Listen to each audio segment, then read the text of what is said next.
in Chicago, where serial killer Charles Lee Ray is on the run from Detective Mike Norris.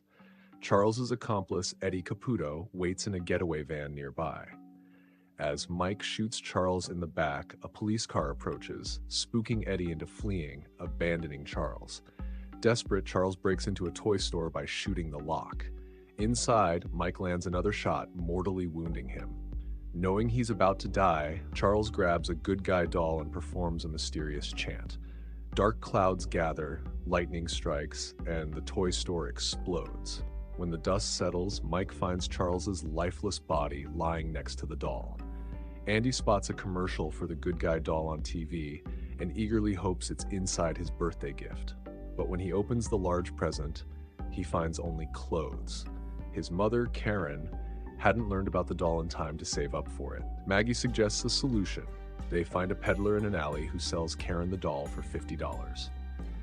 Later at work, Karen's boss informs her that a coworker has called in sick, forcing Karen to work overtime.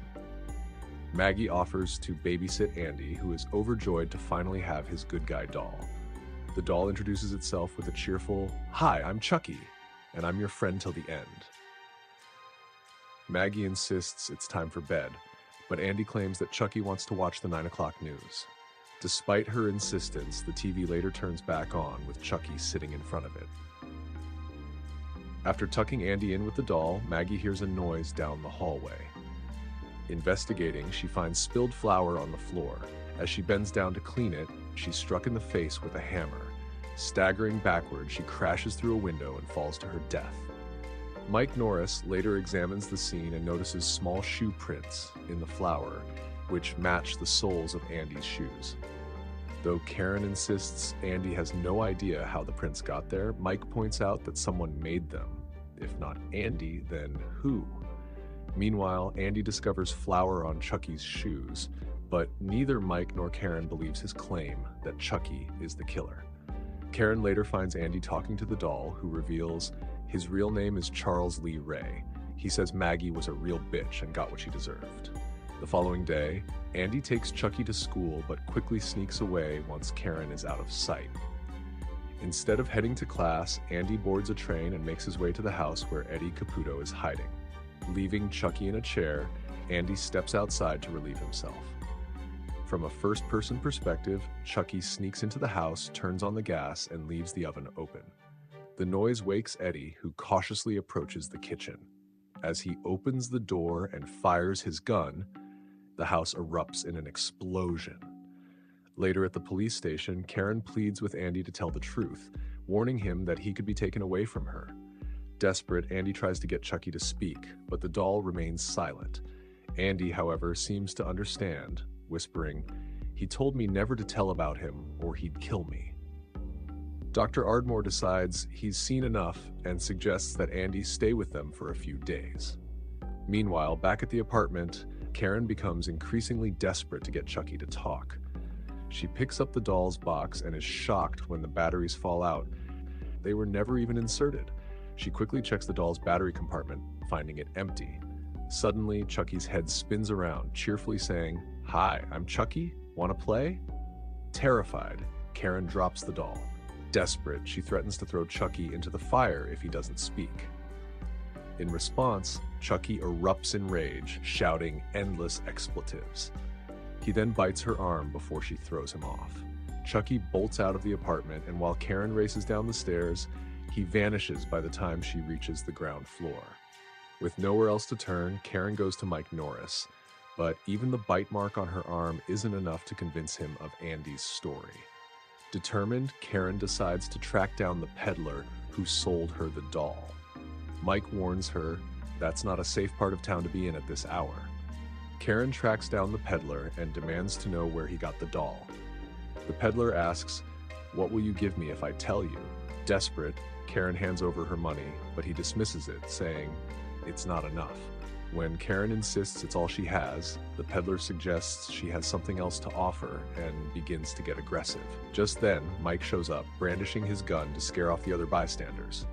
After some forceful persuasion, the peddler reveals that he found the doll in a burned-down toy store on Wabash.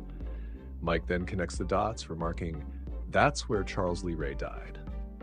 A little while later, Mike is sitting in his car when Chucky suddenly attacks, using a cord in an attempt to restrain him. Struggling to regain control, Mike grabs the car's cigarette lighter and uses it to defend himself. Unfazed, Chucky tries to get through the back of the seat as the car flips over. Confident, Chucky mocks Mike, believing he's invulnerable, until Mike shoots him, causing Chucky to react with visible distress. Shocked, Chucky seeks out John Bishop for answers. John reveals that Chucky is gradually becoming more human. The longer he remains in the doll, the more human he becomes. Desperate for a way out, Chucky begs for help, but John refuses, declaring, "You're an abomination, a perversion of everything I've taught you. You've misused my teachings, and you must be stopped." Chucky had expected a confrontation like this. He starts tormenting a voodoo doll that looks like John, damaging its limbs. John explains that for Chucky to transfer his soul, he must inhabit the first person he informed of his survival, which turns out to be Andy. Chucky thanks John and damages the voodoo doll's heart. Mike and Karen arrive just in time. John manages to tell them about Chucky's plan to transfer his soul into Andy and explains that Chucky's heart is nearly human. The only way to destroy Chucky is by targeting his heart. With that, John passes away. Chucky arrives at the mental institution and finds the keys to unlock a door. Pulling off the bed covers, he finds only a pillow underneath. Andy takes this chance to escape the room. Real quick, I just want to say this scene is laughably distracting. Anyway, back to the video. Dr. Ardmore tries to restrain Andy, attempting to sedate him. Meanwhile, Chucky grabs a sharp object and uses it on the back of the doctor's leg. The doctor collapses. Chucky then attaches a device to the doctor's head and increases the intensity. The doctor's face changes and a reddish liquid starts to flow from his mouth, leading to his unfortunate demise. Returning home, Andy quickly barricades the door and finds a baseball bat in the closet. Chucky comes down through the chimney and overturns the fire guard. Andy swings the bat at Chucky but misses, and Chucky counters by knocking him out. Chucky then begins his ritual. Mike and Karen force their way through the barricade. Karen grabs Chucky, but Mike intervenes, pulling Chucky away from her. Chucky retaliates by injuring Mike's leg and then using the bat to attack him, targeting sensitive areas and hitting him on the head. Sorry to keep interrupting, but this dude looks too ridiculous for me not to bring attention to it. Continuing on. Karen shoots Chucky in the leg, leading to a struggle where Karen traps Chucky in the fireplace. Andy ignites Chucky, who starts to burn while trying to climb over the sofa. Andy retrieves the first aid kit for Mike, but Chucky disappears. A small foot trips Andy, revealing a damaged Chucky with a knife. Karen shoots at Chucky, causing parts of him to break apart. She then shoots the doll's body twice. Mike's partner, Jack, arrives but is doubtful of their story. The doll's body emerges from an air vent and starts to attack Jack. Karen manages to help Jack, and Mike shoots the body in the heart. With a burst of red substance, Chucky finally meets his end. The head delivers a final taunt. "Hi, I'm Chucky. Wanna play?" The film concludes with a freeze frame of Andy's sorrowful expression as he walks out the door. In Chicago, a doll is being cleaned, repaired, and reassembled as the manufacturers aim to prove there is nothing wrong with their product. While the technicians work on the doll, a supernatural force surges through the machine, electrocuting one of them. Mr. Sullivan is not pleased with how this looks and orders Matson to discreetly remove the doll within 24 hours. Matson, fed up, has a blunt suggestion on how to handle the doll. Stick it up your ass. After his mother is committed to a psychiatric ward, Andy is placed into foster care. His foster parents, Phil and Joanne, bring him to their house where Phil immediately sets a rule. First rule, don't touch the old stuff. Andy soon meets his foster sister, Kyle. While exploring, Andy opens a closet door and a good guy doll tumbles out, startling him. Phil quickly adds another rule. Andy, rule number 2, no running in the house. Matson stops at a liquor store, leaving the car unattended. While he's inside, Chucky seizes the opportunity and uses the car telephone to call the foster care home, posing as Uncle Charles, to find out Andy's location. When Matson returns, he notices the car alarm blaring, but the car appears empty. Once inside, Chucky suddenly emerges and holds Matson at gunpoint, ordering him to drive and park the car. After stopping, Chucky instructs Matson to put his hands behind the seat, tying them together with a skipping rope. "Bang, you're dead," Chucky says as water harmlessly squirts from the gun, prompting a brief laugh. But the moment turns deadly as Chucky then slips a bag over Matson's head, suffocating him. Later, inside the house, Chucky encounters another good guy doll that looks just like him, Tommy. Chucky snarls as he smashes the Tommy doll's face with an ornament, then buries the doll in the backyard. Later, Phil is upset over the broken ornament, but both Andy and Kyle deny any involvement. Frustrated, Phil grounds them both until someone confesses. Andy and Kyle then have something of a bonding session. Andy overhears his foster parents speaking about him, with Phil expressing concerns about Andy being troubled, specifically bringing up that doll thing. So Andy collects the good guy doll that Chucky is impersonating, perhaps in an attempt to show his foster parents that he's happy to be there and is looking to heal. That evening, Chucky ties Andy to the bed and gags him, preparing to play a game he calls Hide the Soul, intending to perform the same chant he used in the first movie. However, when Kyle appears at the window, Chucky is forced to postpone his plan, needing to wait for another opportunity when Andy is alone. I love that Kyle doesn't really question how Andy did that to himself. Andy socks Chucky with a cheeky punch to the head as soon as he has a hand free. Both Phil and Joanna enter the room. They think Kyle is responsible for tying him up, but Andy is adamant that it was Chucky. Deciding to prevent further trouble, and in an attempt to calm Andy, Phil throws Chucky into the basement. Chucky's nose then begins to bleed. He realizes he's turning human again and must hurry to transfer his soul into Andy's body. Andy heads to school, unaware that Chucky has hitched a ride beneath the school bus. Once there, Chucky finds Andy's schoolwork and defaces it with a rather colorful message, which the teacher doesn't seem too fond of. I'm not sure why.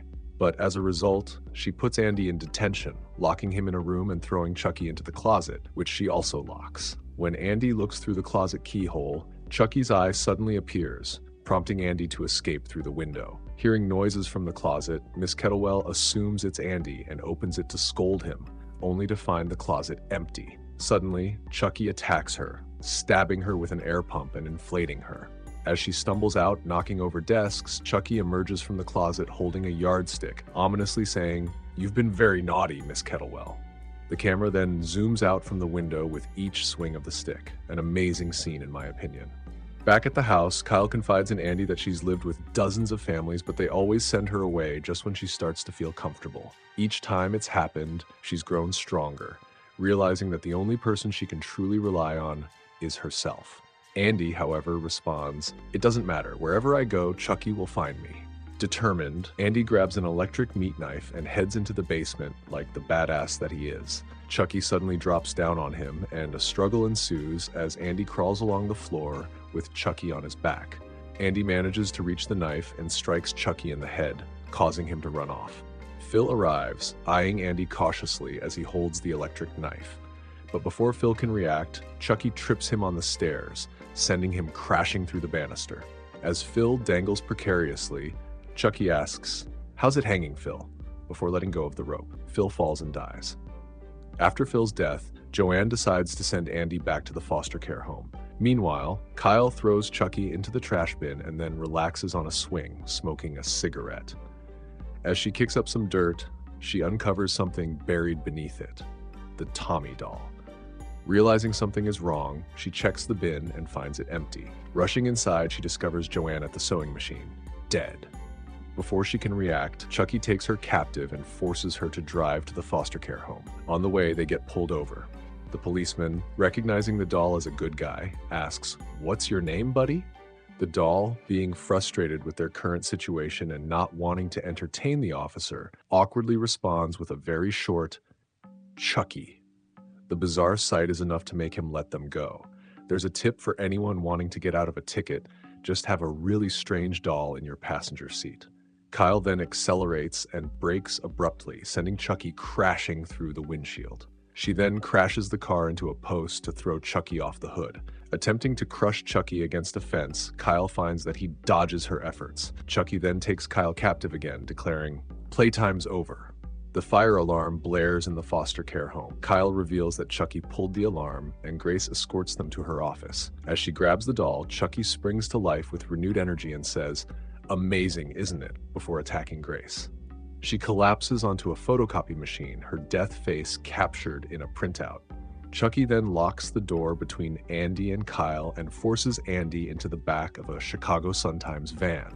Kyle drives in front of the van to block its path. As Andy, carrying Chucky on his back, runs into the Good Guy doll factory with Kyle in pursuit, an angry driver is left behind. Andy navigates through a maze of Good Guy doll packages, but Chucky knocks him out with a blow to the back of the head.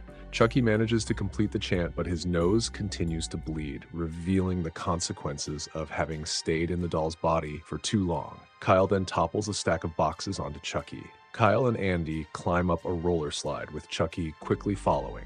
At the top, Kyle pulls Andy up and slams a yellow gate down on Chucky's hand, trapping it. In his attempt to free himself, Chucky tears off his hand and uses a knife blade as a replacement. Kyle and Andy navigate through a machine that inserts eyes into dolls, searching for an exit door. Meanwhile, a technician notices the dolls clogging up the production line and steps in to clear it, putting himself in a precarious position to fix the machine. Chucky seizes the opportunity and slashes the technician's cheek with his knife hand. The technician stumbles backward onto the conveyor belt where a pair of doll's eyes are inserted in place of his own. Chucky, the master ninja that he is, suddenly appears on the conveyor belt right behind Andy and Kyle. Kyle grabs a box of pieces and uses it to knock Chucky into a seated position. Okay, intermission. I have to ask, what was his plan of action here? He had the upper hand and still took the L. Big time. I hate to say it, but Chucky is kind of hopeless. Persistent, but hopeless. A doll hair sewing machine then sews Chucky down onto the platform. Andy presses a button, causing the conveyor belt to run in reverse, sending Chucky into a machine that inserts the doll's limbs. The machine spits out a jumbled mess. Thinking they've defeated Chucky, Andy and Kyle then begin making their way out of the factory. As they're making their way out, the dangling corpse of the technician swings into Kyle, knocking her out and onto a conveyor belt. It turns out Chucky escaped from the machine by removing his legs and is now using a trolley to get around. His knife hand gets caught in a grate, and Andy turns a valve, causing molten plastic to spray over Chucky. Meanwhile, Andy saves Kyle from being pulled into the machine. Chucky, though severely damaged and looking like a ghoul from Fallout, comes back to life and prepares to attack again. See what I mean about him being persistent? Kyle responds by inserting an air hose into Chucky's mouth. As Chucky's head inflates and eventually pops like a balloon, he dies for the second time. The movie ends with Andy and Kyle walking out of the factory, and the end credits roll. The executives at PlayPal's toy company gather to consider reviving their most successful product. Convinced that relaunching the Good Guy doll line is in the company's best interest, CEO and President Chris Sullivan finalizes the decision, dismissing any lingering concerns with the statement, "Andy Barclay is ancient history. Nobody remembers him. Nobody cares." With the decision finalized, factories in the Chicago area, including the one where Chucky was last destroyed, are refurbished for production. Chucky's remains are dropped into a vat where his blood mingles with fresh liquid plastic, resurrecting his dormant soul within a new Good Guy doll. To celebrate the relaunch, the executives unknowingly gift Mr. Sullivan the first newly reconstructed Chucky doll off the assembly line. Once back at his penthouse, Chucky escapes the box, spills a jar of marbles, and causes Mr. Sullivan to slip and fall, all while the toys Chucky has activated put on a chaotic display. As Mr. Sullivan struggles to get up, Chucky strikes him with a golf club and paralyzes him by hurling darts into his spine. Realizing that Andy was telling the truth all along, Mr. Sullivan is powerless as Chucky leaps onto his back and strangles him with a yo-yo wire, marking Chucky's first on-screen strangulation, despite being known as the Lakeshore Strangler. After finishing off Sullivan, Chucky uses a computer to locate Andy Barclay's records and discovers that Andy, after struggling in several foster homes, has been sent to Kent Military Academy as a last resort. At the academy, 16-year-old Andy Barclay is interviewed by the stern commandant, Colonel Cochran. Reluctantly, Cochran enrolls Andy, urging him to be a man and forget his killer doll fantasies. We're then introduced to Ronald Tyler, an 8-year-old cadet, and Botnick, the Academy's eccentric barber with an unhealthy obsession with cutting hair. Botnick's catchphrase, "Presto, you're bald," sets the tone for his bizarre personality. During Andy's haircut, a commercial for Good Guy dolls airs on TV, clearly unsettling him. Later, when Andy enters his room, he hears movement from behind the closet door. Cautiously opening it, a bound and gagged student falls to the floor. The student, Whitehurst, introduces himself as Andy's roommate. We then jump to a military formation where we meet Brett Shelton, a bully and the one responsible for tying up Whitehurst. We also meet Kristen De Silva, a sharp-eyed marksman who isn't afraid to stand up for others and quickly becomes a love interest for Andy. After the formation, Tyler visits Sergeant Clark, the mailing officer, hoping for news from his father.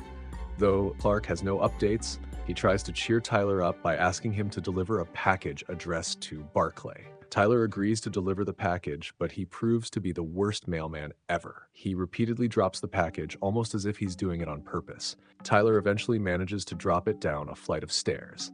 The fall tears the brown wrapping paper, revealing a good guy doll inside. Intrigued, Tyler secretly takes the package to the armory department, where he eagerly opens it to check out the doll. To his shock, Chucky bursts out of the box and immediately scolds Tyler for committing a federal offense, an accusation that's oddly hilarious coming from a killer doll.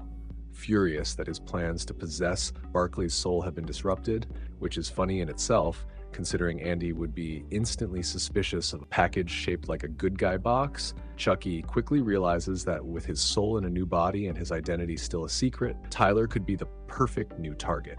Chucky befriends Tyler and introduces him to a game called Hide the Soul, which Tyler, unaware of its true nature, agrees to play.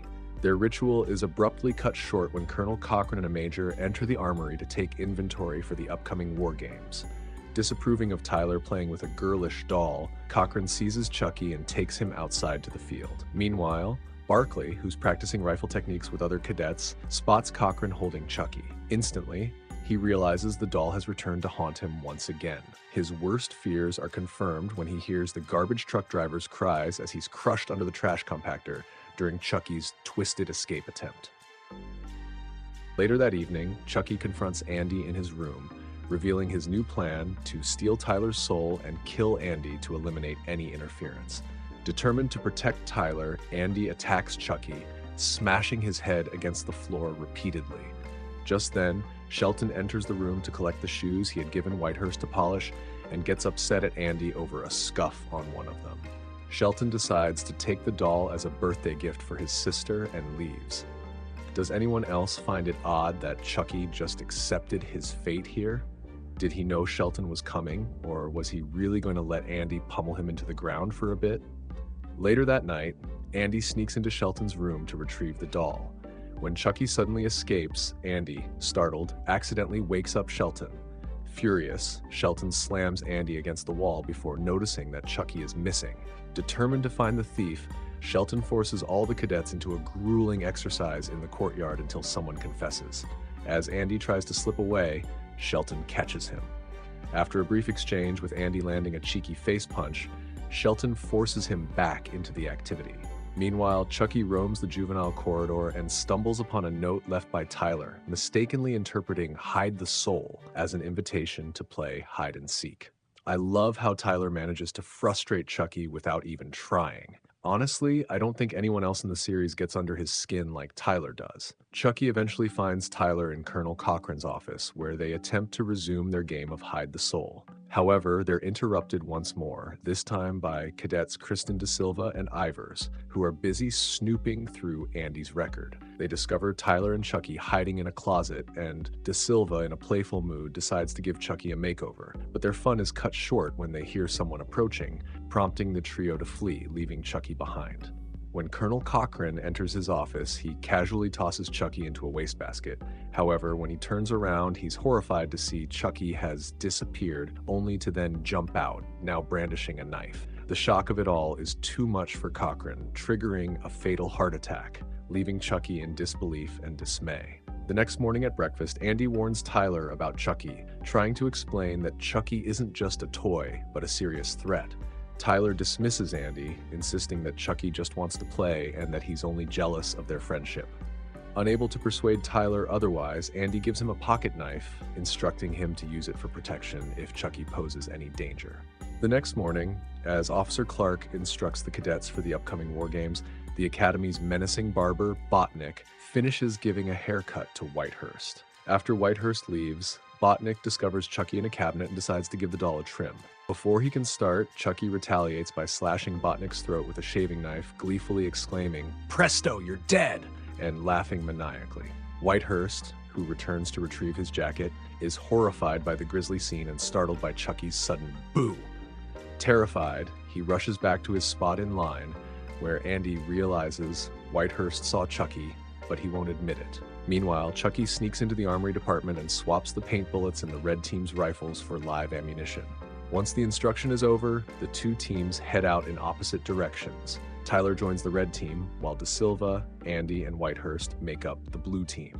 After arriving at their team bases, De Silva shares a scary story around the campfire. Andy steps away from the group, prompting De Silva to follow him. She leads him to a cliff overlooking a carnival, where they exchange first names and share a kiss. It's a touching scene worth noting. Interestingly, Chucky appears somewhat proud of Andy, even if just for a brief moment. Later that night, Andy swipes Shelton's reconnaissance map and asks Whitehurst to join him in rescuing Tyler. While Whitehurst declines to participate, he agrees to cover for Andy if anyone questions his absence. Soon after Andy leaves, Shelton discovers the map is missing. When Whitehurst's explanation falls short, Shelton deduces that Andy is betraying the team to claim glory by exposing the Reds first. Determined to stop him, Shelton immediately orders his team to mobilize. Meanwhile, Andy discovers that Chucky has already found and taken Tyler. Before Andy can start searching for them, he is cornered by Shelton and the blue team. In a secluded part of the woods, Chucky threatens Tyler with a Bowie knife. Acting in self-defense, Tyler stabs Chucky in the shoulder with a pocket knife and escapes, running into Andy and the blue team. While Kristen is on patrol, keeping an eye out for Andy, Chucky jumps from a tree, catching her off guard and taking her hostage.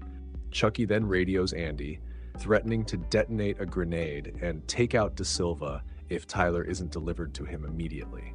As the blue team mobilizes, Chucky disguises himself as a red team cadet and falsely reports a blue team sighting at his location. When the blue team arrives, the exchange between Tyler and De Silva goes smoothly until the red team suddenly descends upon the area and begins firing wildly. Amidst the chaos, Shelton is accidentally shot and killed in action, causing confusion and a ceasefire as the red team realizes they're using live ammunition. Shelton's lieutenant blames Andy for the chaos and starts a fight with him. Meanwhile, Tyler uses the distraction to flee down a hillside toward a nearby carnival. Before pursuing him, Chucky throws a grenade at the fighting cadets. Whitehurst, the only one to notice, bravely leaps onto the grenade, sacrificing himself to save the others. Whitehurst's death is a tragic moment in the franchise, and his bravery is notable. As the cadets process the shock, Andy and De Silva hurry off to track down and save Tyler. Upon arriving at the carnival, Andy and De Silva discover the body of a security officer. De Silva quickly grabs the officer's gun and engages in a shootout with Chucky. During the confrontation, Chucky manages to shoot De Silva in the leg, forcing Andy to take over and continue the fight alone. As Chucky pursues Tyler through the carnival ride, a set piece slices off half of Chucky's face. When Tyler is knocked unconscious by the wing of a giant figure, Chucky seizes the moment and begins the chant. Andy climbs the mountain, shooting at Chucky and eventually severing his arm, which briefly incapacitates him. While Andy tends to Tyler, he accidentally drops him down the side of the mountain, but manages to hold on by Tyler's hand. Chucky takes advantage of the moment, leaping onto Andy from behind. Tyler hands Andy his pocket knife, which Andy uses to knock Chucky off balance. Chucky loses his grip and falls into a large fan, where he is ultimately defeated. As the scene settles, police and ambulances arrive. De Silva is loaded into an ambulance and taken to a nearby hospital, while Andy is taken by the police for questioning. Tiffany, the former lover and accomplice of the serial killer Charles Lee Ray, also known as Chucky, acquires the doll's remains by bribing and subsequently murdering a police officer who had removed the dismembered doll parts from an evidence locker. Believing that Ray's soul is trapped within the doll, Tiffany hastily stitches Chucky back together. David arrives at Jade's Uncle Warren's house to pick her up for a date. Warren, the chief of police, is a stern and overly protective man. After David and Jade leave, Jesse emerges from the backseat of the car, revealing that David was merely a decoy to satisfy Warren, as he disapproves of Jade's relationship with Jesse. Despite the ruse, Warren sees through the plan and dispatches his lackey, Officer Norton, to pursue them. We then return to Tiffany's trailer, where she is preparing to reenact the voodoo ritual that transferred Ray's soul into the doll a decade ago. After completing the chant, it seems to have no effect, leading to Tiffany's frustration. She gives the doll a few cheeky slaps on the head while shouting, "Awake, awake, awake!" Eventually, she tosses the Voodoo for Dummies book aside, dismissing the practice as a crock. Tiffany's ambiguous partner, Damien, who might be a lover, a friend, or something else entirely, begins knocking on the door, eager to be let in. Tiffany seems uninterested and does not immediately invite him in, with Damien eventually letting himself in. He presents Tiffany with a photo, claiming it shows someone he has murdered. At first, Tiffany appears impressed and even excited by Damien's supposed accomplishment. However, she quickly realizes that the photo is actually of Damien himself, recognizing his nail polish. Enraged, Tiffany throws the photo at Damien and calls him a worm, which is pure facts. As the confrontation unfolds, Tiffany notices that the stitched-up doll has mysteriously disappeared. Damien, eager to impress Tiffany, starts to encourage her to get a bit freaky. However, the conversation is interrupted when the Chucky doll suddenly appears beside Tiffany. Damien immediately dismisses the doll, mocking, hitting, and even violating it in disturbing ways before finally tossing it aside. This is the face of a man unaware of his imminent demise. Tiffany then suggests that she and Damien get freaky, which Damien is okay with, so I'm fairly certain everything that is about to happen is technically consensual. However, I'm not a lawyer. Tiffany cuffs Damien's arms and legs to her bed and places the Chucky doll on top of him, giving both Damien and Chucky a show. Unfortunately, I think these scenes might be a little too hot for YouTube, so here are some penguins instead. Tiffany then begins to humiliate Damien with tales of her wild past with Chucky. Damien continues to disrespect the doll, eventually making a lewd comment about its size. Wink, wink. Chucky's head then spins around and he retorts, "It's not the size that counts, asshole. It's what you do with it." Shocked and speechless, Damien starts screaming when Chucky spins his body around and rips out his lip piercing, leaving blood everywhere while Chucky laughs maniacally. Tiffany seems to enjoy the chaos. Chucky then decides to put Damien to sleep using a pillow, then choosing to sit on it despite Damien's protests. Chucky and Tiffany reunite, and after a surprisingly heartfelt exchange, Chucky questions Tiffany about the company she keeps with people like Damien. Tiffany responds, "I'll kill anyone, but I'll only sleep with someone I love." This confirms what we already suspected. Damien was firmly in the friend zone. Damien then meets his end at the hands of the almighty pillow. We then cut back to David, Jesse, and Jade, who are still being detained by Officer Norton. Chief Warren arrives on the scene, telling Jesse that he can do as he pleases since he's the police chief. Warren threatens to frame Jesse if his relationship with Jade continues. He then takes Jade back home. David suggests that Jesse and Jade should consider running away together. Back at Tiffany's trailer, she shows Chucky the crib she set up in his absence. Hoping to rekindle their past, Tiffany presents Chucky with a diamond ring she thought was a gift from him. Chucky reveals that he stole the ring from one of his wealthier victims during his time as a notorious serial killer. Realizing Tiffany believed it was an engagement ring, he asks if she's nuts and laughs uncontrollably. Heartbroken and furious, Tiffany locks Chucky in a playpen, taunting him and blowing smoke in his face. As Chucky demands to be let out, Tiffany wishes him sweet dreams and goes to bed with tears in her eyes. The next morning, Tiffany asks her young neighbor, who we find out is Jesse, to help her lift a trunk containing Damien's body into the back of her car. After disposing of the trunk, Tiffany returns home with a gift for Chucky. Overjoyed by her gesture, Chucky tries to woo Tiffany into freeing him. Tiffany then lowers a female doll, dressed in a miniature wedding gown and adorned with the diamond ring around its neck, into Chucky's playpen. She continues to mock Chucky before throwing rice in his face, further infuriating him.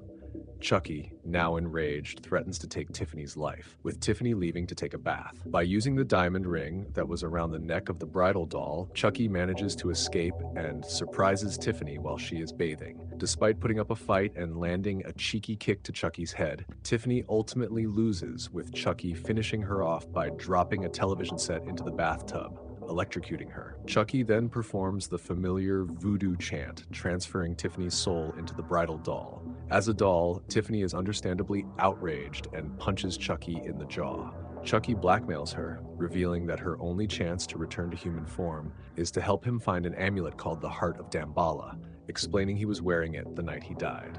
We then see Jesse on the phone with Tiffany, who offers him $500 to deliver a couple of dolls. Though Jesse doesn't fully understand the request, he agrees, viewing it as a chance to start a new life with Jade. On the condition that he gets $1,000, Tiffany agrees, promising half up front and the remaining half upon delivery. I'm beginning to see why Warren disapproves of Jade's life decisions. It's hard to tell if Jesse is incredibly naive or just really stupid. Tiffany makes several vivid changes to mimic her human appearance, and she and Chucky pose as inanimate objects as Jesse arrives to pick them up. Jesse collects his $500 and reads the note instructing him to deliver the dolls to a cemetery in Hackensack, New Jersey. He heads to meet Jade, where he shares his great idea to start a new life with the $1,000. Jade agrees to join him with how well thought out his long-term plan is. Plus, that is just so much money. They then rush inside the house to pack. While Jesse and Jade are away, Warren approaches the van with the intention of planting a compromising item. Annoyed by the police chief's interference, Chucky and Tiffany set a trap. After Warren enters the van and plants the item, the dolls get his attention and then trigger the trap, embedding several nails into his face, incapacitating him. The duo then hides his body in an onboard trunk and quickly clean up the scene, returning to their original positions, with Chucky finding the compromising item Warren had planted. Later, Officer Norton stops Jesse and Jade again. Jade tries to reason with him, but Norton admits that while it's nothing personal, the extra money he gets from the chief for harassing them is too tempting. Furious, Jade pushes Norton in the face, causing a scene. Norton begins searching the van, and Chucky throws the compromising item into view to distract him from discovering the body. Norton finds the item and detains Jesse. Meanwhile, Chucky sneaks to Norton's car, stuffs a wadded-up shirt into the gas tank, and sets it on fire, causing the car to explode with Norton still in it. Suspecting each other of being the murderer, Jesse and Jade decide to stop at a couples-only hotel and get married on a whim, because why not? During the ceremony, Warren, who had been hidden in the trunk, awakens and tries to escape. Before he can get far, Chucky repeatedly stabs him in the back, finishing him off. Meanwhile, Jesse and Jade meet another couple who steal their money. Tiffany, witnessing this, follows the thieves back to their room and throws a bottle of champagne at the mirrored ceiling above their bed. The shards of glass fatally impale the couple. Chucky, in awe of this gruesome scene, proposes to Tiffany, and she accepts. They then proceed to consummate their marriage. That's right, you didn't mishear me. They get freaky. The next morning, after a maid discovers the corpse, Jesse and Jade are both convinced that the other is the killer, which is a sign of a very healthy relationship. Following another escape, they unexpectedly run into their mutual friend David, who informs them that they are wanted for multiple murders. While driving, David persuades them to stop blaming each other and reconcile. Realizing their mistake, Jesse and Jade make amends. However, David soon smells a foul odor and discovers Jade's dead uncle in the trunk. Despite his horror, David manages to keep his composure, seizing the chief's gun and ordering Jesse to pull over. A passing state trooper notices the commotion, prompting Chucky to reveal himself. In the chaos, David inadvertently backs into an oncoming semi-truck and is fatally struck. After being forced to flee, we then find out authorities plan to exhume Charles's body as part of the ongoing investigation Jade and Jesse are being blamed for. Now in a stolen RV, as their van is under suspicion, Jesse is behind the wheel while Tiffany gives Jade a makeover, preparing her for the doll's plan to transfer their souls into their bodies. As they approach the Hackensack Cemetery, Jesse makes a quip to Chucky about Tiffany's housekeeping skills, noting the dishes piled up in the sink. Chucky responds by suggesting Tiffany should tidy up, which sparks a heated argument between the dolls. Chucky then asks, "And by the way, where the hell did you learn to bake?" before hurling a cookie at Tiffany. In the ensuing chaos, Tiffany is knocked into the oven, and Jesse slaps Chucky out of the window.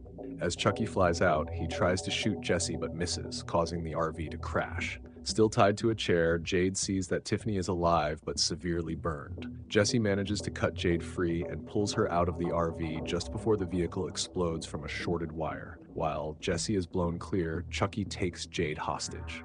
Chucky approaches his open grave site, shooting the gravedigger who was exhuming his body in the back of the head. He then forces Jade at gunpoint to open his coffin, and she reluctantly retrieves the amulet and throws it to him. Just then, Jesse reappears, dragging Tiffany by her hair. Chucky agrees to release Jade in exchange for Tiffany.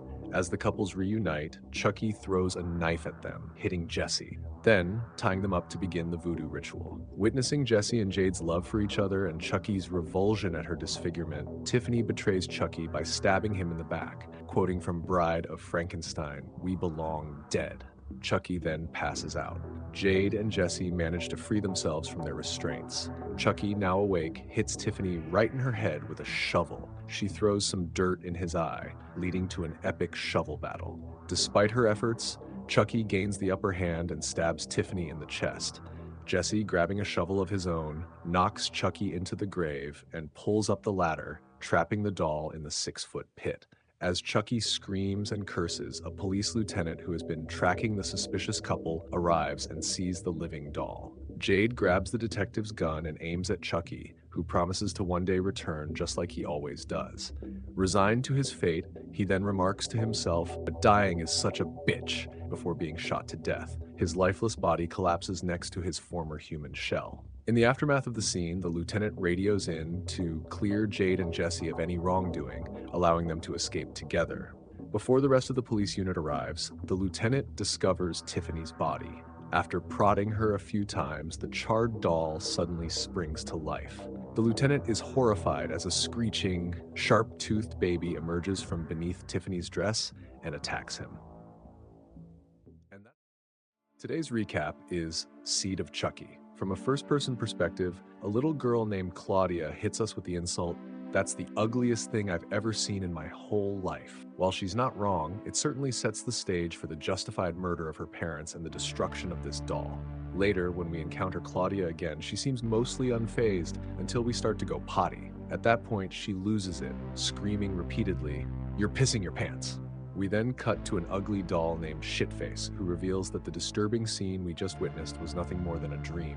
However, the whole pants wetting incident? That part was real. We're also introduced to Shitface's owner, Sykes. The two perform as a ventriloquist act, which is pretty unethical considering Shitface is actually sentient. Oh, and did I mention we're in England? Sykes explains that he found Shitface 6 years ago in a graveyard over in the United States. Shitface, who has "Made in Japan" stamped on their wrist, despises being an orphan and longs to discover who their parents are. Meanwhile, a man dressed as Santa Claus walks through a cemetery, chatting on the phone with his girlfriend. Unfortunately for him, the call ends with her breaking up with him. As he angrily stomps through the cemetery, a knife suddenly pierces through the bag of toys he's carrying. He hears some of the toys activate and turns around to find everything has fallen out of the bag. Frustrated, he starts kicking the gifts, before spotting Chucky sitting against a tombstone. As he approaches for a closer look, Tiffany sneaks up behind him and uses a slinky toy to restrain him. Chucky then slices off the man's fake Santa beard, slicing his throat in the process. As the man collapses to the ground, the dolls take the opportunity to lecture him about the dangers of lying to children, explaining the negative impact it can have on their minds. Chucky begins repeating his lines. The frustrated fake Santa shouts that Chucky's broken again, exposing that the dolls aren't alive but are instead controlled by robotics. The actor playing Santa storms off the set in a huff, while the crew scrambles to fix Chucky. It's then revealed that this is all part of a production for a new movie titled Chucky Goes Psycho. Next, we meet Jennifer and her assistant, Joan. Joan informs Jennifer that hip-hop superstar turned director Redman is casting for the role of the Virgin Mary in his upcoming Bible epic. Jennifer is convinced the role is perfect for her and asks Joan to arrange a meeting with Redman. While watching behind-the-scenes footage of Chucky Goes Psycho on TV, Shitface spots the words "Made in Japan" written across Chucky's wrist. Excitedly realizing he might not be an orphan after all, Shitface manages to escape from Sykes with the help of a rat. Determined to find their family, Shitface ships themselves to Hollywood. Next, we meet Redman as he and Jennifer conduct a script reading for his upcoming movie. Despite Redman praising her performance, he opts for his initial choice for the role. Upset by this decision, Jennifer attempts to seduce him, which Redman is receptive to. Jennifer then invites him to her place at 8 o'clock that evening. Meanwhile, Shitface, having arrived at the movie studio, exits the shipping box they had shipped themselves in. They eventually find the Chucky and Tiffany animatronics, believing them to be their parents. Using the voodoo amulet, Shitface brings the killer couple back to life. Chucky, upon seeing Shitface, lets out a yelp at their hideous appearance and bursts into laughter when Shitface reveals their name. Tiffany questions the awful name and asks about their parents. Chucky comments, "Judging by that face, my guess is they're hiding," which Tiffany disapproves of. Chucky continues, "It's like the kid fell off the ugly tree and hit every branch on the way down," continuing to laugh at his own jokes. Shitface, on the verge of tears with a quivering lip, is met with more ridicule from Chucky, who adds, "You gotta feel bad for the parents. I wonder what they must look like." Shitface then reveals the text on their wrist, and both dolls immediately understand its significance. When Chucky learns that this thing is his child, he faints. Tiffany, however, embraces the news and welcomes the ugly doll with open arms. Upon hearing someone approach, Chucky and Tiffany freeze in place. A puppeteer enters the room, picks up Tiffany, and takes her to a workbench to start disassembling her, much to her displeasure.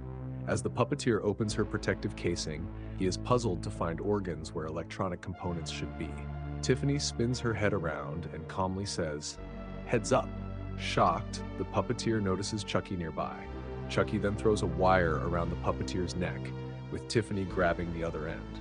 The killer dolls pull the wire tight, creating a dramatic and bloody spectacle. As the puppeteer's head soars through the air, Shitface comments that the pair are stark raving mad. However, it's the kiss between Chucky and Tiffany that makes Shitface wet themselves. Noticing this, Chucky remarks, "Hey, you're pissing your pants." Tiffany and Chucky then argue over whether Shitface is a girl or a boy, with Shitface being unable to contribute to the discussion. They're both stunned when they pull down the doll's pants to find nothing there. Literally blank. Tiffany decides this makes Shitface a girl, while Chucky disagrees, pointing to the blank space and declaring, "That's my boy," believing his child is just a late bloomer and giving them the name Glenn.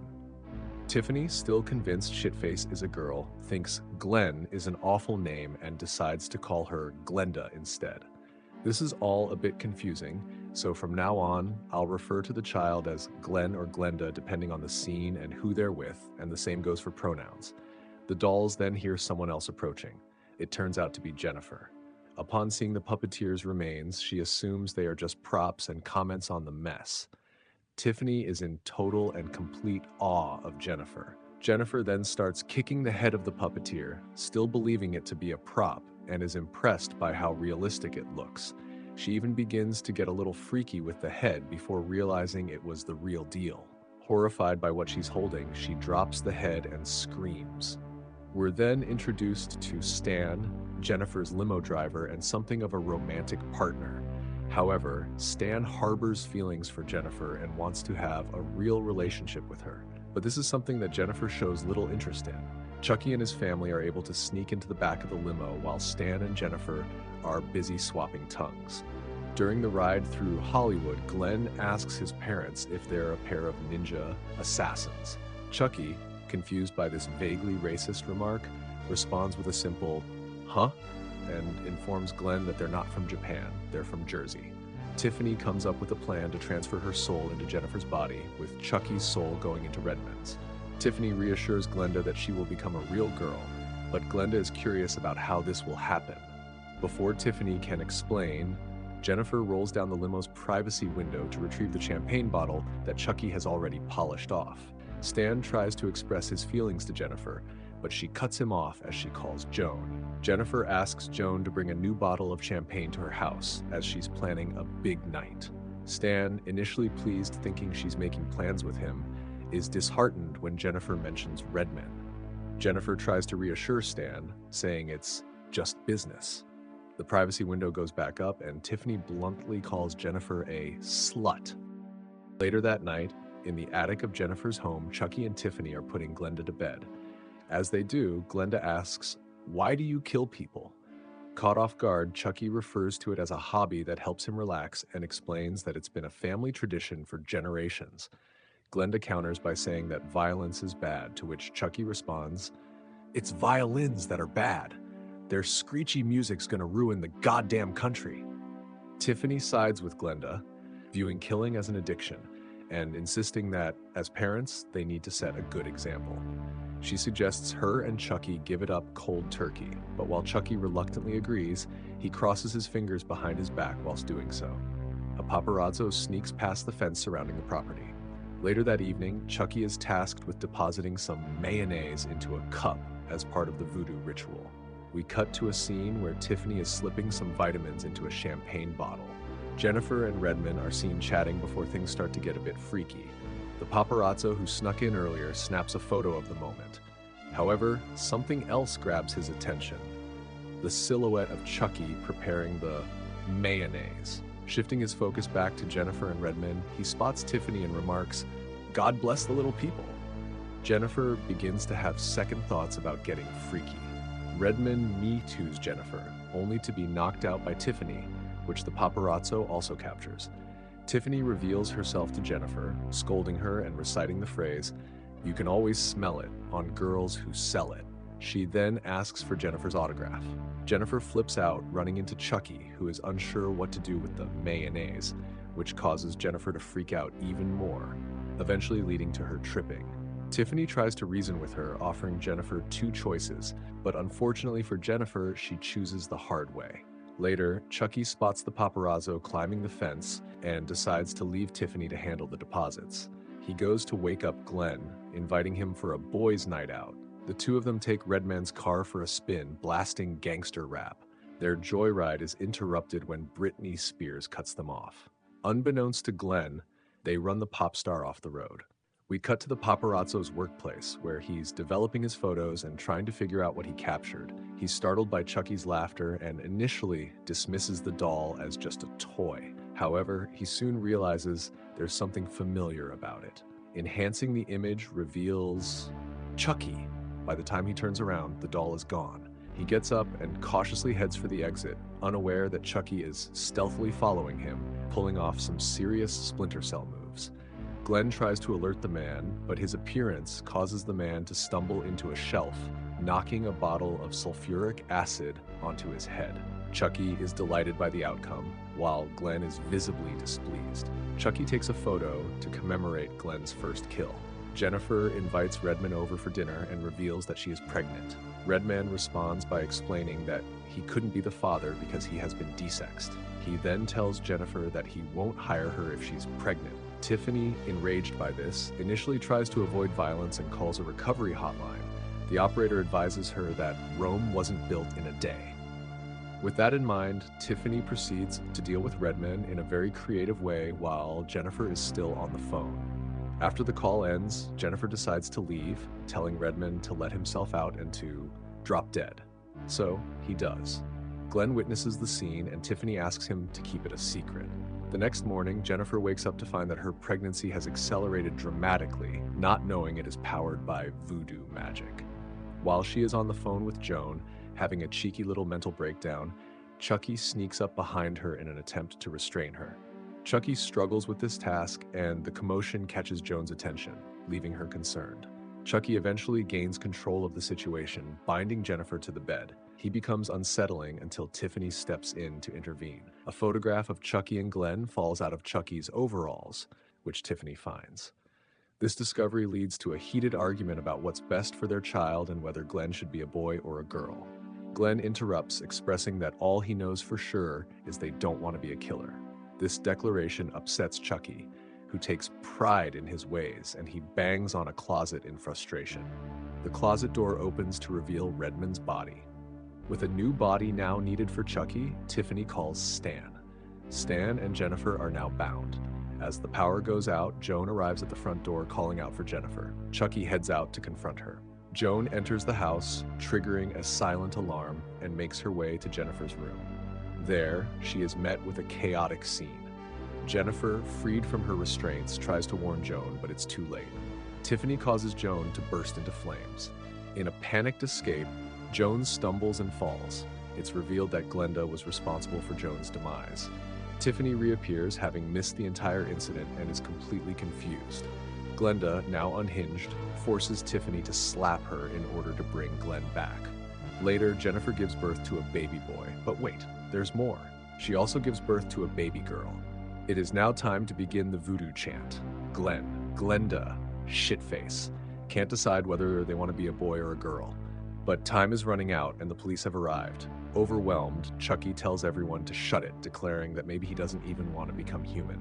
As a doll, he's infamous, one of the most notorious slashers in history. He doesn't want to give that up. He is Chucky, the killer doll, and he digs it. Tiffany thinks he's lost his mind and decides to leave him, taking the kids with her.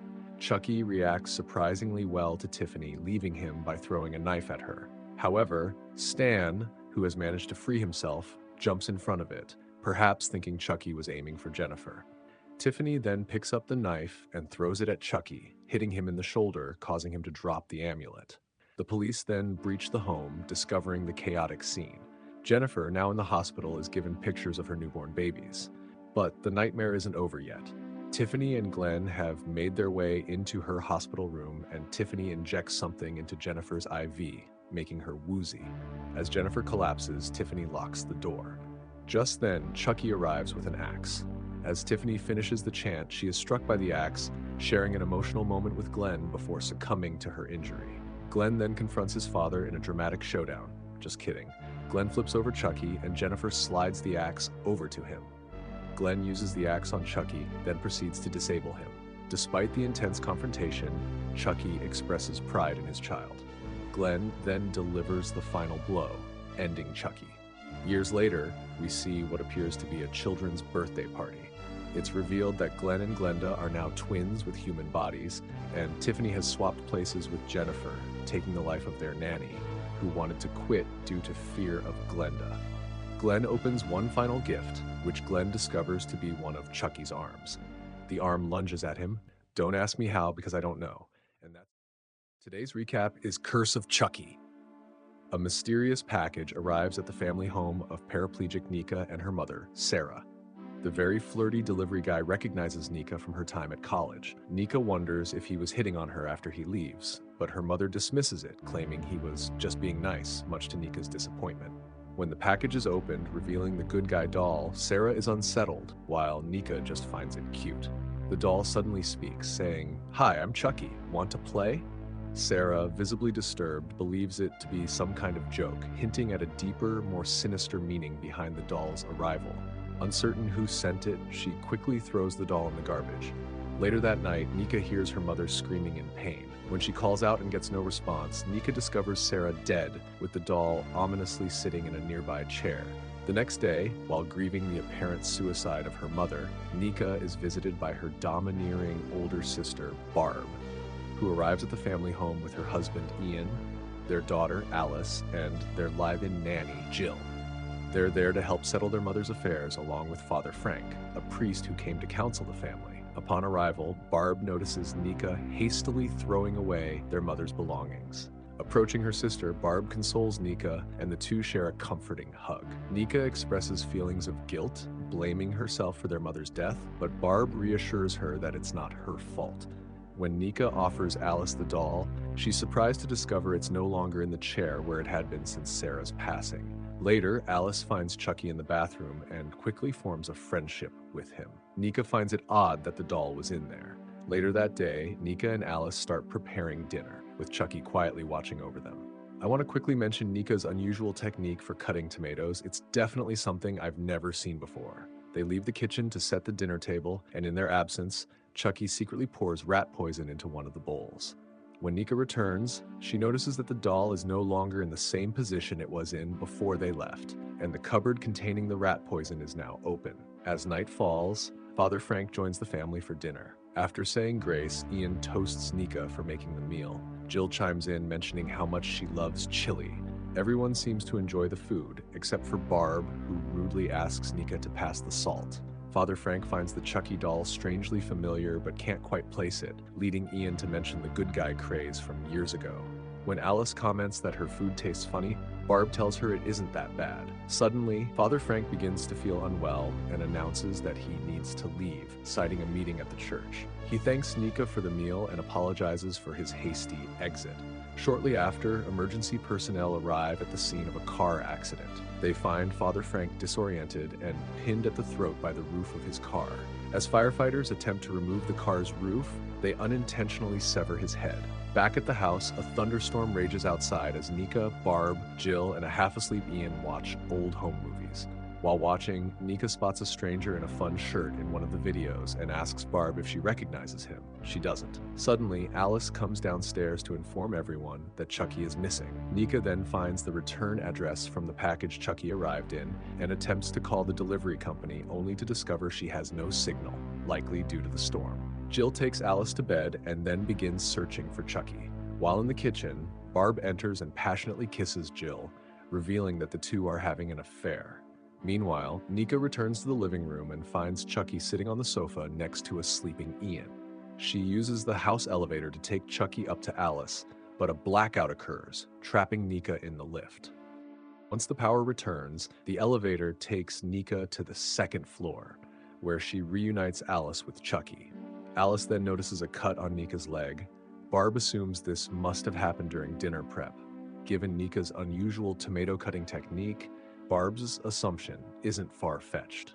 After everyone heads to their rooms, Nika makes a call to delivery company and learns that the doll was sent from an evidence depository. Before she can get more information, the call drops. Meanwhile, Alice, now in bed, is frightened by the storm and hides under the bed sheets with Chucky. When Alice tells Chucky that she's scared, he laughs and responds, "You fucking should be." Nika, now downstairs, uses the world-famous search engine, Internet Search, to look up Chucky doll evidence, where she comes across numerous stories of murders linked to a killer doll. Meanwhile, Jill is in Alice's room, video chatting with Barb, who is in another bedroom, right next to Ian. Seriously, who does this? Oh yeah, freaky mime roleplay. During the video chat, Barb, mistaking what is obviously a doll for her daughter, tries to warn Jill that Alice is awake. Eventually, Jill looks down and sees Chucky holding a knife. Chucky then kicks over a bucket of rainwater which flows to Jill's feet and connects with a power outlet, electrocuting her to death and causing another blackout. As all this unfolds, Nika discovers and opens an image of the infamous serial killer Charles Lee Ray, whom she recognizes as the man with the fun shirt from the old home movie. Meanwhile, with the power out, Barb decides to go check on Alice, and the now awake Ian questions who she's really checking on. Barb plays dumb, but Ian reveals that he installed a nanny cam on Chucky and knows about the affair. Frazzled, Barb leaves the room as Ian puts in earplugs to tune her out. Barb finds Chucky sitting on the stairs leading to the attic. Meanwhile, Nika, now convinced that something is inside the doll, calls out to Barb from downstairs.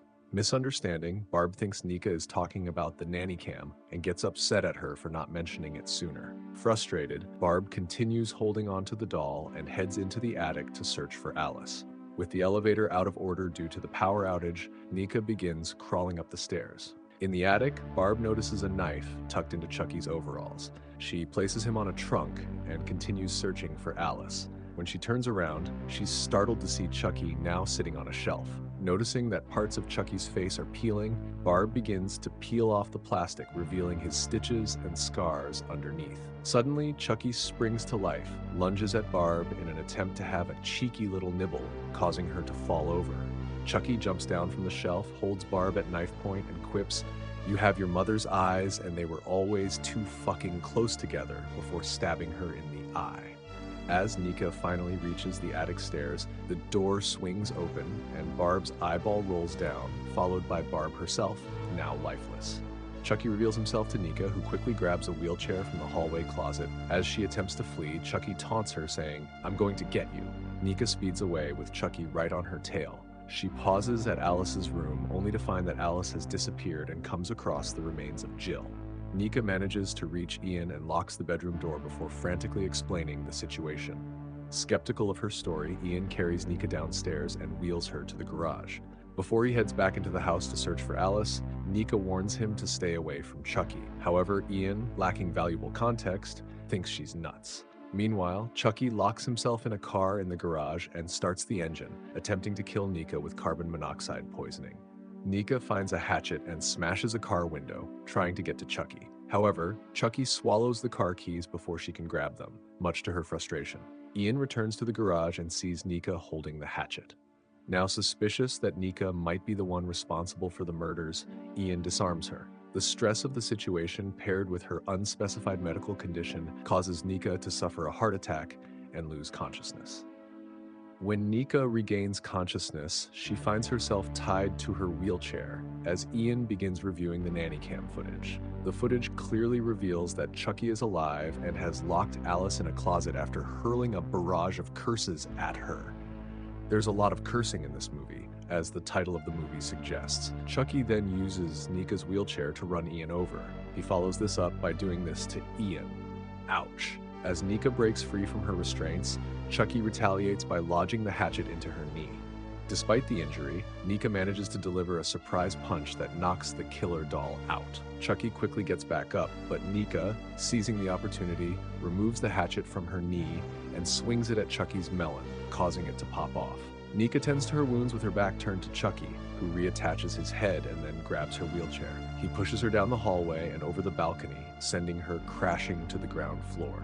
Chucky walks downstairs and taunts Nika, who asks him why he's doing this. In a series of flashbacks, Chucky reveals that he was once a friend of the family and had been in love with Sarah. Not only were the feelings not reciprocated, Sarah was married and pregnant with Nika at the time. After Chucky killed Sarah's husband, he kidnapped Sarah sometime after the funeral. Despite his simping, Sarah only continues to reject him. Seeing the police arrive leads Chucky to commit the act responsible for Nika being born a paraplegic. Afterwards, he begins to flee. He blames Sarah's betrayal for his death as a human. Nika mocks Chucky's completion anxiety, catching him off guard. Just then, the power returns for just enough time to allow Nika to make it into the elevator. Chucky slashes at her fingers before dropping the knife into the elevator. Holding the knife, Nika challenges Chucky to attack her. He does manage to get a pretty good nibble in, but Nika manages to stab him in the back. As she attempts to leave the elevator, Chucky springs back to life. A police officer arrives at the house, hears Nika's screams, and enters to find her in the elevator with the bloody knife. He notices Barb's body upstairs as Chucky watches from a nearby chair. Sometime later, Nika is convicted of the murders and sent to an asylum. As she's being wheeled out of court, she taunts Chucky, who is acting as a piece of evidence by proclaiming that she's still alive. The arresting officer takes Chucky and prepares to deliver him to an unknown recipient, instructing them over the phone to have the money ready. He notices the plastic bag containing Chucky moving due to the doll's breathing. Tiffany suddenly appears in the back seat and slits his throat. She then mails Chucky to his next target. Alice, now living with her grandmother, returns home from school and encounters Chucky. When she inquires about her grandmother's whereabouts, Chucky responds, "In the cellar." He then persuades Alice to play a game of hide the soul. As Chucky begins the chant to transfer his soul into Alice's body, the camera pans away. In a post-credits scene, Chucky is delivered to a now adult Andy Barclay. As Andy turns away to answer a call from his mother, Chucky begins cutting his way out of the package. Chucky glimpses an old photograph of young Andy and his mother before focusing on Andy himself. Anticipating Chucky's move, Andy aims a shotgun at the doll's head and then pulls the trigger. Today's recap is Cult of Chucky. Our boy Andy is out on a date, but things take a turn since she's done a little online digging into his past. Spooked by what she's found, she makes an early exit. Back at home, Andy opens a safe to reveal the decapitated, yet still very much alive, head of Chucky. Despite his dire situation, the killer doll tries to get a cheeky nibble in, which prompts Andy to bring out the blowtorch for some good old playtime, where he starts torturing his longtime nemesis. Nika, now in a mental hospital, is undergoing electroshock therapy after being declared insane and framed by Chucky for her family's murders. During a session with her psychologist, Dr. Foley, he notes her progress in accepting that she, not Chucky, was responsible for the killings. Believing she's improving, he transfers her to a medium security facility. There she meets Nurse Carlos, who isn't a fan of her murderous past but remains professional and respectful. After a brief moment between them, he leaves her a pack of gum. At the new facility, we meet Nika's fellow inmates. There's Angela, who suffers from schizophrenia, and Michael, with whom Nika exchanges a piece of gum for a cigarette. The two get freaky in a staircase before heading to group therapy. Here we're introduced to Claire, who struggles with anger issues and pyromania, and Madeline, who tragically took her child's life. While Nika shares her concern for her niece, Angela chimes in, saying that Chucky told her Nika's niece isn't okay and that Chucky's coming for her now that she can have visitors. Nika laughs it off, but Chucky's coming for you, and you're laughing. You're laughing. Dr. Foley presents a good guy doll he picked up from a Hot Topic, and it introduces itself as Chucky. Nika, visibly rattled, tries to play it cool, insisting the doll doesn't scare her. Meanwhile, Madeline immediately adopts the doll as her new baby. Later on, we reconnect with Michael, but this time he introduces himself as Mark. Madeline chimes in, revealing that his real name is actually Malcolm, informing Nika that many refer to him as Multiple Malcolm due to his multiple personality disorder. Dr. Foley then informs Nika that she has a visitor. Enter Tiffany, whom the doctor introduces as Ms. Valentine, Alice's legal guardian. Tiffany delivers the heartbreaking news that Alice has died, claiming it was from a broken heart. Devastated, Nika is left reeling. Before leaving, Tiffany hands Nika a good guy doll, saying Alice used it during therapy, and wishes Nika good luck. Nika, upset, hurls the doll at Dr. Foley, who takes it back to his office, and once alone reveals itself to be alive. Since there are now multiple Chucky dolls in play, we'll refer to this one as Claw Chucky. You'll see why later. And I will refer to Madeline's baby as Baby Chucky. That night, one of the Chucky dolls grabs a sharp object and heads toward Nika's room. On the way, he bumps into Angela and asks her for directions. Thinking the doll is just another hallucination, Angela casually tells him where to go. He then offers an amusing breakdown over the ridiculousness of the situation she finds herself in, suddenly realizing Angela is the woman he spoke to over the phone earlier. Chucky promises to kill her next. When he finally enters Nika's room, Chucky notices blood pooling on the floor. He realizes Nika has ripped a spoke from her wheelchair and tried to take her own life, tormented by guilt over Alice. The next morning, Nika wakes up to find her arm stitched back together, with "not so fast" scrawled in blood. As alarms blare, Nika spots Angela's body. Chucky has used the wheelchair spoke to kill her, leaving "Chucky did it" written in blood. During group therapy, Nika pieces together that Tiffany Valentine was the girlfriend of Charles Lee Ray and starts arguing that Chucky killed Angela. She challenges Dr. Foley to prove Chucky isn't real. The doctor indulges her, using a lighter to melt the hand of the Chucky doll she was given, reshaping it into a claw, expecting no reaction if Chucky wasn't alive. When Nika insists he do the same to baby Chucky, Madeline panics and flees with her baby. Malcolm sides with Nika, and the two chase after Madeline. Malcolm heads outside to confront her. Meanwhile, Claire grabs and tries to toss Claw Chucky into a trash chute. But before she can, the doll nibbles on her arm, convincing her that the doll is alive. Dr. Foley, assuming Claire harmed herself, dismisses the mark and sends her away for sedation. Meanwhile, Nika watches Madeline from a window, unable to access the backyard due to her wheelchair. She sees baby Chucky give her the finger before Madeline drops it into an open grave that's being dug for Angela, because this institution buries patients on site. Not knowing how places like this operate, I find this dodgy. Madeline even manages to shove Malcolm into the grave. As Claire is being restrained for sedation, she's left alone in a room with Claw Chucky. While Malcolm and baby Chucky emerge from the grave, Malcolm flashes Nika a sinister smile. Claire, now conscious but paralyzed, begins to panic when she realizes Claw Chucky is gone. Chucky soon reveals himself, wielding a tank of compressed oxygen. He tosses it to the ground, causing it to rocket upward, shattering the glass skylight above Claire. The falling glass creates this spectacle of a scene, sealing Claire's fate, as Chucky muses to himself, "Sometimes I scare myself." After hearing about the recent murders, Andy grabs a Chucky doll he had previously given a military-style haircut. Let's call this doll Haircut Chucky. He then heads straight for the institution. While chatting in Dr. Foley's office, Nika speculates that both Chucky dolls are somehow alive. The doctor accuses her of being the murderer, but Nika insists it isn't her. Dr. Foley then hypnotizes Nika. It becomes clear he's done this before, using these sessions to brainwash and get freaky with her without consent. He tells her she's responsible for Angela and Claire's deaths. Suddenly, Nika, in her dazed state, warns Dr. Foley that Chucky is behind him. Only for Dr. Foley to begin kissing her, one of the Chuckies smashes a glass bottle over his head, calling him diabolical, and even expressing a bit of jealousy. Chucky tries to convince Nika to kill Foley, but she refuses. Later, she dreams of being taunted by Alice before being attacked by a giant Chucky. When Nika wakes up, she discovers that Malcolm is now calling himself Charles and creepily tells her that they're already well acquainted, which understandably freaks her out. Soon after, she runs into Dr. Foley again, who accuses her of assaulting him. "I hate this guy, and all of my homies hate him too." Madeline is seen breastfeeding baby Chucky. Yeah, it's as weird as it sounds. And then she calmly smothers him with a pillow, putting him to sleep. Dr. Foley receives a package containing Haircut Chucky. Shortly after, Andy arrives at the institution and, desperate to be admitted, throws a cheeky punch at a security guard's head, landing himself in a padded cell.